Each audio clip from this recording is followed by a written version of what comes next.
नमस्कार, मैं आपके साथ प्रिया बंसल और आप देख रहे हैं न्यूज चौक। आज के बुलेटिन की शुरुआत करने से पहले एक नजर डालते हैं हेडलाइंस की ओर।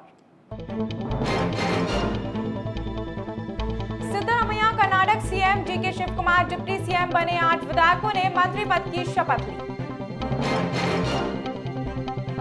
2000 का नोट सर्कुलेशन से बाहर हुआ, आरबीआई वापस लेगा। 30 सितंबर तक बैंकों में बदल सकेंगे पैसे। योजना भवन के अलमीरा में मिले 2 करोड़ 31 लाख रुपए और 1 केजी गोल्ड, मामले की जांच की जा रही है। श्रीनगर में 22 से 24 मई तक G20 की बैठक, चीन ने इसमें शामिल होने से किया इंकार। अब खबरें विस्तार से। कर्नाटक में सिद्धरामैया ने दूसरी बार मुख्यमंत्री पद की शपथ ली है। राज्यपाल थावरचंद गहलोत ने 12:30 बजे उन्हें पद की शपथ दिलाई थी। इसके बाद सबसे पहले डीके शिव कुमार ने शपथ ली। वे इकलौते डिप्टी सीएम होंगे। डॉक्टर जी परमेश्वर, केएच मनियप्पा, केजे जॉर्ज और एमपी पाटिल ने कैबिनेट मंत्री के तौर पर शपथ ली। सतीश जाकरी होली, प्रियंक खड़गे, रामलिंगा रेड्डी, जमीर अहमद खान ने भी मंत्री पद की शपथ ली है। मंच पर विपक्षी एकता दिखी। विपक्ष के 10 से ज्यादा नेता पहुंचे हैं। शपथ ग्रहण में 9 विपक्षी पार्टियों ने नेता मौजूद रहे। इनमें महबूबा मुफ्ती, नीतीश कुमार, तेजस्वी यादव, डी राजा, सीताराम येचुरी, एमके स्टालिन, शरद पवार, फारूक अब्दुल्ला, कमल हसन और शामिल हुए हैं। इनके अलावा कांग्रेस से राहुल गांधी, प्रियंका गांधी, कमलनाथ और राजस्थान के मुख्यमंत्री अशोक गहलोत, छत्तीसगढ़ के सीएम भूपेश बघेल भी मौजूद रहे। कर्नाटक कांग्रेस ने शपथ समारोह के लिए जिन नेताओं को न्योता नहीं दिया, उनमें से भाजपा अरविंद केजरीवाल की आम आदमी पार्टी के, उड़ीसा के सीएम नवीन पटनायक की पार्टी, बीजू जनता दल तेलंगाना के सीएम के चंद्रशेखर राव की पार्टी, भारत राष्ट्र समिति, आंध्र प्रदेश के मुख्यमंत्री वाईएस जगनमोहन रेड्डी की पार्टी, वाईएसआर कांग्रेस, केरल के सीएम पी जयन शामिल हुए हैं। इसी के साथ पिछले शनिवार को भी हुई मतगणना में कर्नाटक की 224 सीटों में से कांग्रेस को 135, भाजपा को 67 और जनता दल एस को 19 और अन्य को 4 सीट मिली थी। बहुमत मिलने के बाद कर्नाटक कांग्रेस के अध्यक्ष डीके शिव कुमार के समर्थन उनको मुख्यमंत्री बनाना चाहते थे, लेकिन कांग्रेस की पसंद सिद्धरामैया थे। वहीं लोकसभा चुनाव के बाद डीके सीएम बनेंगे। शिव कुमार 50-50 फॉर्मूले पर राजी हुए हैं। पहले 2.5 साल सिद्धरामैया सीएम रहेंगे और बाद के 2.5 साल डीके, यानी डीके लोकसभा चुनाव के बाद 2025 में मुख्यमंत्री बनेंगे। हालांकि तब कर्नाटक का कांग्रेस प्रदेश अध्यक्ष कौन होगा, इसका नाम अभी तक तय नहीं हो पाया है। आरबीआई ने कहा कि अब 2000 रुपए के बैंक नोट सर्कुलेशन से बाहर हो गए हैं, लेकिन अगर आपके पास हैं तो बैंक में जाकर बदलवाना होगा। आप बैंक में जाकर इन नोटों को बदलवा सकेंगे और आरबीआई ने शुक्रवार को एक रिलीज में बताया कि 2000 रुपए का नोट का सर्कुलेशन वे वापस ले लिया गया है, लेकिन ये लीगल टेंडर बना रहेगा। 2000 रुपए का ये नोट नवंबर 2016 में लाया गया था। आप 23 मई से बैंकों में जाकर इन नोटों को बदलवा सकते हैं। एक बार में सिर्फ 20,000 रुपए ही बदलवाए जाएंगे। इन नोटों को आप 30 सितंबर तक बदलवा सकेंगे। तब तक आप इन नोटों को मार्केट में खरीद फरोख्त का इस्तेमाल में कर सकते हैं। 2000 रुपए के नोट को आरबीआई एक्ट 1934 के तहत सेक्शन 24(1) के तहत लाया गया था। पुराने 500 से 1000 रुपए के नोटों के बंद होने के बाद करेंसी रिक्वायरमेंट के चलते इन नोटों को लाया गया था। 2000 रुपए को लाने का उद्देश्य दूसरे नोट पर्याप्त मात्रा में बाजार में लाने के बाद खत्म हो गया था, इसलिए 2000 रुपए के बैंक नोट्स की प्रिंटिंग 2018-19 में बंद कर दी गई थी। आरबीआई ने कहा कि लोग 2000 रुपए के नोट अपने बैंक अकाउंट में जमा कर सकते हैं या फिर बैंक में जाकर इन नोटों को बदलवाया भी जा सकता है। इनके बिना किसी प्रतिबंध के सामान्य तरीके से ही बैंकों में जमा करवाया जा सकता है। 2000 रुपए के नोटों को 23 मई 2023 से बैंकों में जाकर आप बदलवा सकते हैं। हालांकि परिचालन सुविधा सुनिश्चित करने के लिए आरबीआई ने कहा है कि एक बार में 20,000 रुपए ही जमा कराए जा सकते हैं या बदले जा सकते हैं। आप एक निश्चित अवधि तक ही इन 2000 रुपए के नोट्स को बदलवा सकते हैं। आरबीआई के अनुसार अभी बैंक 30 सितंबर 2023 तक 2000 रुपए का नोट बदलेगा, अर्थात आप 30 सितंबर 2023 तक इन नोटों को बैंक में जमा करा सकते हैं या बदलवा सकते हैं। जयपुर योजना भवन के 7 कर्मचारियों को हिरासत में लेकर पूछताछ की जा रही है। अलमीरा में रखे ट्रॉली सूटकेस में 2000 और 500 के नोट मिले थे। इतनी बड़ी तादाद में नकदी और सोना किसने रखा, इसकी जांच की जा रही है। योजना भवन में आईटी विभाग, जन आधार प्राधिकरण जैसे संवेदनशील विभागों के दफ्तर हैं। सरकारी विभाग की अलमीरा में करोड़ों की नकदी और सोना मिलने की घटना ने सुरक्षा व्यवस्था की खामियों के साथ कई सवाल खड़े कर दिए हैं। इस घटना के सामने आने के बाद हड़कंप मचा हुआ है। मुख्य सचिव ने मुख्यमंत्री मुख्यमंत्री को पूरी घटना का ब्यौरा दिया है। शुक्रवार को घटना के बाद देर रात करीब 11 बजे सचिवालय में मुख्य सचिव उषा शर्मा, डीजीपी उमेश मिश्रा और जयपुर पुलिस कमिश्नर आनंद श्रीवास्तव ने प्रेस कॉन्फ्रेंस करके इस घटना की जानकारी दी है। वहीं इस केस से जुड़े सूत्रों का कहना है कि यूआईडी से जुड़ा एक अफसर इस घटनाक्रम के शक के दायरे में है। जयपुर पुलिस कमिश्नर आनंद श्रीवास्तव के मुताबिक जिस बेसमेंट में नकदी और सोना मिला है, वहां पर ई फाइलिंग प्रोजेक्ट के तहत फाइलों का स्कैन करके उन्हें डिजिटलाइज किया जा रहा है। वहां 2 अलमीरा बंद थी, उनकी चाबियां नहीं मिल रही थी। जब चाबियां नहीं मिली तो उन अलमीरा को तोड़कर लॉक को तोड़कर खोला गया। एक अलमीरा में फाइल मिली, जबकि दूसरी अलमीरा में एक ट्रॉली सूटकेस मिला। इस ट्रॉली सूटकेस को खोलकर देखा गया तो उसमें नोट भरे हुए थे। इसके बाद कर्मचारियों ने अशोकनगर थाने की सूचना दी। थानाधिकारी और वरिष्ठ पुलिस अफसर भी मौके पर पहुंचे और पुलिस ने ट्रॉली सूटकेस को खोलकर करेंसी नोटों को गिनकर जब्त कर लिया। करीब 2 करोड़ 31 लाख कैश के साथ 1 किलो सोने के बिस्किट भी मिले हैं। योजना भवन की अलमीरा में करोड़ों की नकदी और 1 किलो सोना मिलने की घटना में योजना भवन के विभागों के कर्मचारी और अफसर शक के दायरे में हैं। 7 कर्मचारियों को हिरासत में लेकर पूछताछ की जा रही है। वहीं पूरे मामले की जांच शुरू हो चुकी है। जयपुर पुलिस कमिश्नर ने पूरे मामले का जल्द खुलासा करने का दावा भी किया है। जिस अलमीरा से नकदी और सोना बरामद हुआ है वह इस महीने में बंद पड़ी थी। बेसमेंट में जहां नकदी मिली है वहां पर आधार, यूडीआई और जुड़े कर्मचारियों का आना जाना लगा रहता है। इसी के साथ पुलिस बेसमेंट में अलमीरा तक एक्सेस रखने वाले कर्मचारियों से पूछताछ कर रही है। श्रीनगर में 22 से 24 मई तक G20 की बैठक होनी है। चीन ने शनिवार में इसको शामिल होने से इंकार कर दिया है। पहले बीजिंग के हिस्सा नहीं लेने की खबरें सामने आ रही थी। अब वहां के विदेश मंत्रालय ने ऑफिशियल बयान जारी कर मीटिंग का बॉयकॉट की पुष्टि की है। चीनी विदेश मंत्रालय के प्रवक्ता वांग बैनविन ने कहा है कि चीन विवादित क्षेत्र पर किसी भी प्रकार की G20 बैठक का पूरी तरह से विरोध करता है। चीन के इस बयान पर भारत ने आपत्ति जताई है। भारत ने पड़ोसी देश के जवाब देते हुए कहा कि वे अपने क्षेत्र में बैठकें आयोजित करने के लिए पूरी तरह से स्वतंत्र है। इससे पहले मार्च में जब अरुणाचल प्रदेश में G20 मीटिंग आयोजित की गई थी, तब भी चीन ने बैठक में हिस्सा नहीं लिया था। तब पाकिस्तान ने चीन के इस बॉयकॉट का समर्थन भी किया था। कश्मीर में G20 बैठक के विरोध में चीन और पाकिस्तान हर बार साथ खड़े रहते हैं। इस महीने की शुरुआत में चीन और पाकिस्तान दोनों ने एक संयुक्त बयान जारी करते हुए लंबे समय से चल रहे कश्मीर विवाद मुद्दे को उठाया था।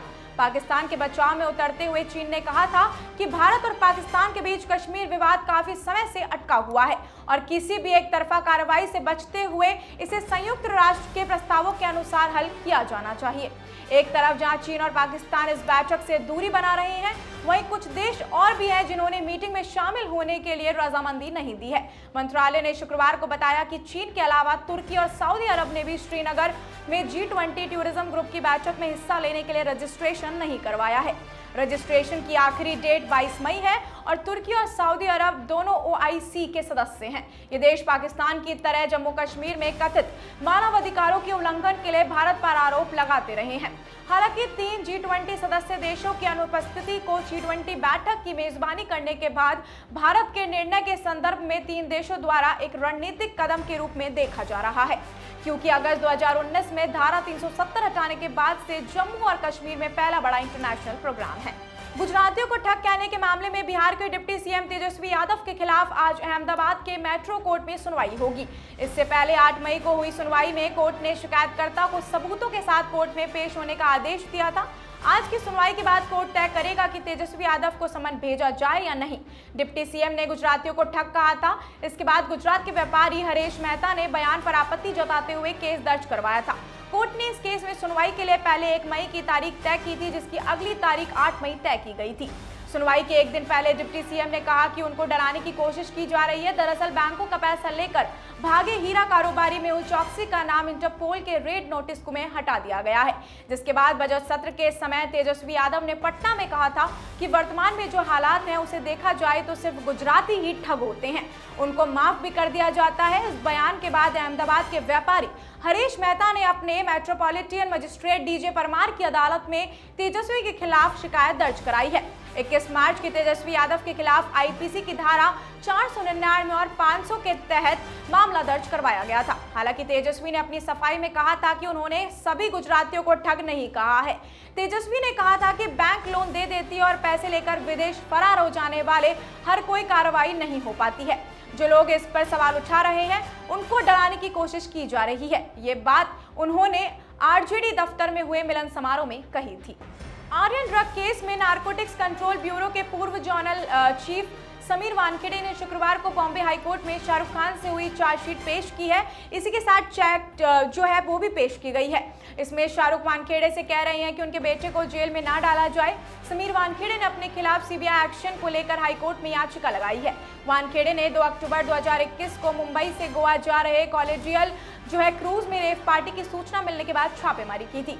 यहां से आर्यन खान की गिरफ्तारी हुई थी। इसके बाद आर्यन 27 दिन तक आर्थर रोड जेल में बंद थे।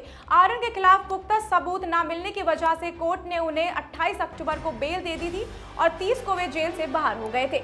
समीर ने याचिका में दावा किया कि मेरे खिलाफ बदले की भावना से कार्रवाई की जा रही है।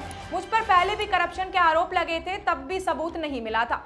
सीबीआई को भी सबूत नहीं मिलेगा। सीबीआई का आरोप है कि समीर ने आर्यन को छोड़ने के लिए 25 करोड़ रुपए मांगे हैं और कोर्ट ने शुक्रवार को सुनवाई के बाद समीर वानखेड़े की सोमवार 22 मई तक राहत दी है। कोर्ट इस दिन अगली सुनवाई करेगी। इधर सीबीआई ने शनिवार सुबह 11 बजे एक बार फिर वानखेड़े को पूछताछ के लिए बुलाया है।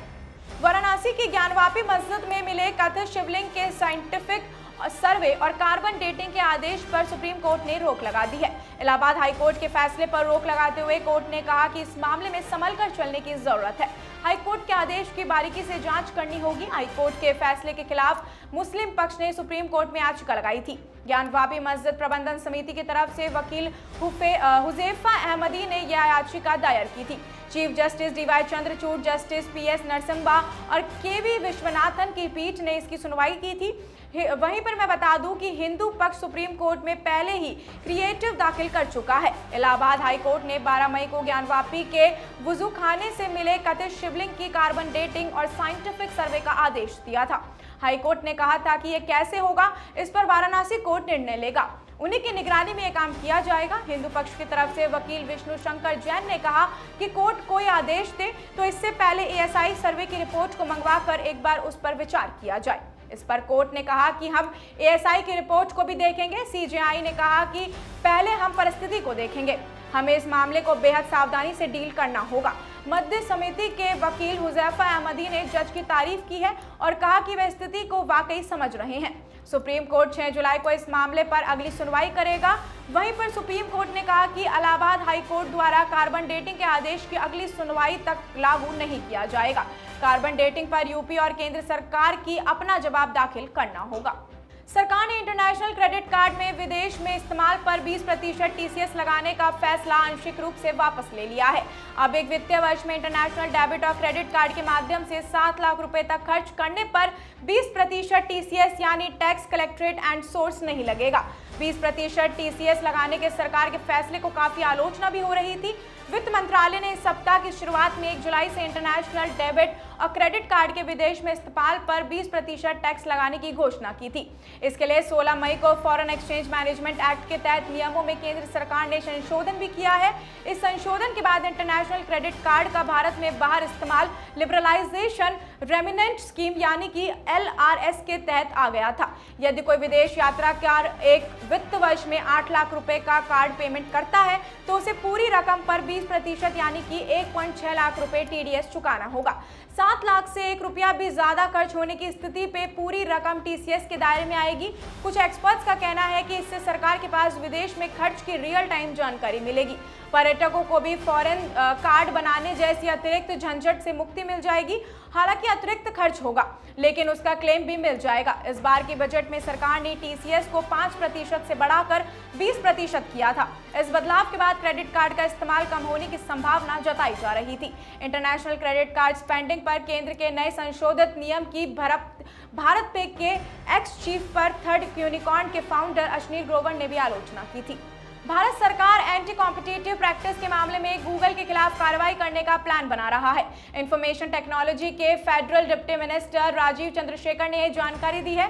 पिछले साल एंटी ट्रस्ट वॉचडॉग ने बताया था कि गूगल ने अपनी मार्केट पोजीशन का गलत इस्तेमाल किया था। 2 मामलों में गूगल पर $275 मिलियन का जुर्माना भी लगाया गया था। सूचना प्रौद्योगिकी के federal deputy minister Rajeev Chandrasekhar ने कहा कि इस तरह की फंडिंग गंभीर है और भारत सरकार के लिए गहरी चिंता पैदा करने वाली है, इसलिए वो गूगल के खिलाफ अपनी कार्रवाई करेंगे। चंद्रशेखर ने कहा कि मंत्रालय की कार्रवाई करनी होगी, हमने इसके बारे में सोचा है, आप इसे आने वाले हफ्ते में देखेंगे। मंत्री ने यह बताने से इनकार कर दिया कि सरकार किस तरह की नीति या फिर न्यायिक कार्रवाई कर रही है। चंद्रशेखर ने कहा कि यह मुद्दा न केवल हमारे लिए बल्कि भारत के पूरे डिजिटल इकोसिस्टम के लिए चिंताजनक है। हालांकि गूगल ने चंद्रशेखर की टिप्पणी पर कोई जवाब नहीं दिया है। ये पूछे जाने पर कि क्या उन्होंने इस मुद्दे पर गूगल के साथ बातचीत की है, चंद्रशेखर ने कहा कि किसी भी चर्चा की कोई आवश्यकता नहीं है। चंद्रशेखर का यह बयान भारतीय कंपनियों और गूगल के बीच बढ़ते तनाव के बीच आ गया है। दिल्ली में ट्रांसफर पोजीशन को लेकर उपराज्यपाल और अरविंद केजरीवाल सरकार की लड़ाई एक बार फिर सुप्रीम कोर्ट पहुंच गई है। दरअसल 11 मई को दिल्ली सरकार की याचिका पर 5 जजों की बेंच ने कहा था कि पब्लिक ऑर्डर, पुलिस और जमीन को छोड़कर उपराज्यपाल बाकी सभी मामलों में दिल्ली सरकार की सलाह और सहयोग से ही काम करेंगे। 7 दिन बाद 19 मई को केंद्र सरकार ने अध्यादेश लाकर सुप्रीम कोर्ट के फैसले को पलट दिया। अध्यादेश के मुताबिक दिल्ली में अधिकारियों के ट्रांसफर पोस्टिंग का आखिरी फैसला उपराज्यपाल का होगा। इसमें मुख्यमंत्री का कोई अधिकार नहीं होगा। 20 मई यानी कि आज केंद्र सरकार खुद सुप्रीम कोर्ट पहुंची है और 5 जजों की बेंच के फैसले पर फिर से विचार करने की चर्चा जताई है। आइए जानते हैं क्या है पूरा विवाद। आप सरकार और उपराज्यपाल के बीच अधिकारों की लड़ाई 2015 में दिल्ली हाईकोर्ट पहुंची थी। हाईकोर्ट ने अगस्त 2016 में राज्यपाल के पक्ष में फैसला सुनाया था। आप सरकार ने इसके खिलाफ सुप्रीम कोर्ट में अपील की। 5 मेंबर वाली संविधान बेंच ने जुलाई 2016 में आप सरकार के पक्ष में फैसला सुनाया। कोर्ट ने कहा कि सीएम ही दिल्ली के एग्जीक्यूटिव हेड है। उपराज्यपाल मंत्रिपरिषद की सलाह और सहायता के बिना स्वतंत्र रूप से काम नहीं कर सकते हैं। इसके बाद सर्विसेज यानी कि अधिकारियों पर भी नियंत्रण, जैसे कि कुछ मामलों को सुनवाई के लिए 2 सदस्यीय रेगुलर बेंच के सामने भेजा गया। फैसले में दोनों जजों ने राय अलग लगी। इसी के साथ जजों की राय में मतभेद के बाद यह मामला 3 मेंबर वाली बेंच के पास चला गया। उन्होंने केंद्र की मांग पर पिछले साल जुलाई में इस संविधान पीठ के बाद भेजा गया। संविधान बेंच ने जनवरी में 5 दिन तक इस मामले पर सुनवाई की और 18 जनवरी को अपना फैसला सुरक्षित कर लिया। इसी के साथ 11 मई को सुप्रीम कोर्ट ने अफसरों पर कंट्रोल का अधिकार दिल्ली सरकार को दे दिया। साथ ही कहा कि उपराज्यपाल सरकार की सलाह पर ही काम करेंगे। इस बुलेटिन में फिलहाल के लिए इतना ही। इजाजत दीजिए। नमस्कार।